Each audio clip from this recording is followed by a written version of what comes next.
அன்றியும் எனக்கு வெளிப்படுத்தப்பட்டவர்களுக்குரிய மேன்மை நிமித்தம் நான் என்னை உயர்த்தாதபடிக்கு என் மாம்சத்திலே ஒரு முள் கொடுக்கப்பட்டிருக்கிறது. என்னை நான் உயர்த்தாதபடிக்கு அது என்னை குட்டும் சாத்தானுடைய தூதனாய் இருக்கிறது. அது என்னை விட்டு நீங்கும்படி நான் 3 தரம் கர்த்தரிடத்தில் வேண்டிக் கொண்டேன். அதற்கு அவர், என் கிருபை உனக்கு போதும், பலவீனத்திலே என் பலன் பூரணமாய் விளங்கும் என்றார். ஆகையால் கிறிஸ்துவின் வல்லமை என்மேல் தங்கும்படி என் பலவீனங்களை குறித்து நான் மிகவும் சந்தோஷமாய் மேன்மை பாராட்டுவேன். என்ன சொல்லிட்டாங்க? 3 தடவை கர்த்தர்கிட்ட கேட்டாரு. 3 தடவையும் கர்த்தர் வந்து ஜெபத்துக்கு பதில் கொடுக்கல. என் கிருபை உனக்கு போதும்ட்டாரு.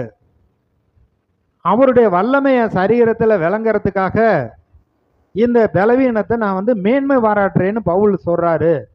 அதனால உங்களுக்கு தலைவலி அடிக்கடி வருதா, அது ஒரு பலவீனம், அதை நீங்க மேன்மை பாராட்டுங்க. உங்களுக்கு வந்து கர்த்தருடைய வல்லமை இருக்கு.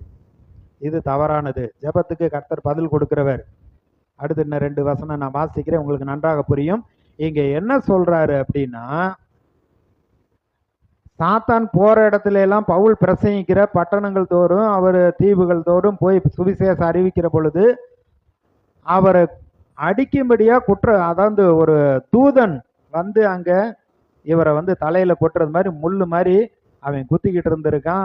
அவரை அவமானப்படுத்தி நிந்தைய உண்டாக்கி சாத்தான் குட்டுகளுடைய ஒரு தூதனா இருக்கு. அது சாத்தானுடைய தூதன்னு தெரியுது.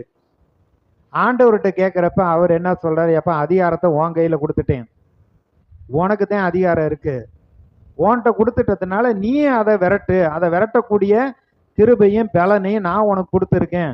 3 தடவை நான் அவர்கிட்ட கேட்டேன். அவர் சார், எப்பா என்ன எவ்வளவு பெரிய சோதனை வந்தாலும், பிலிப்பு பட்டணத்தில் அவருக்கு பிரச்சனை, கொரிந்து பட்டணத்தில் அவருக்கு பிரச்சனை, அதே போல வந்து எபேசு பட்டணத்தில் அவருக்கு பிரச்சனை, எவ்வளவு பிரச்சனைகள் வந்தாலும் ஆண்டவரே ஆண்டவரேங்கிறப்ப அவர் சொல்றாரு, என் கிருபை உனக்கு போதும், என் வல்லமை மூலமா விளங்கு, அதை எதுக்கக்கூடிய பலனை கொடுத்துருக்கேன்னு தான் சொல்றாரு.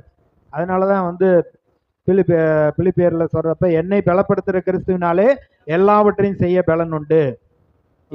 என் கிருபையை உங்களுக்கு கொடுக்குறேங்கிறார். அதிகாரத்தை கொடுத்துருக்கேன், கிருபையை கொடுத்துருக்கேன். வல்லமை விளங்கணும்னா அந்த வல்லமை அதிகாரத்தை நீ வந்து பயன்படுத்து.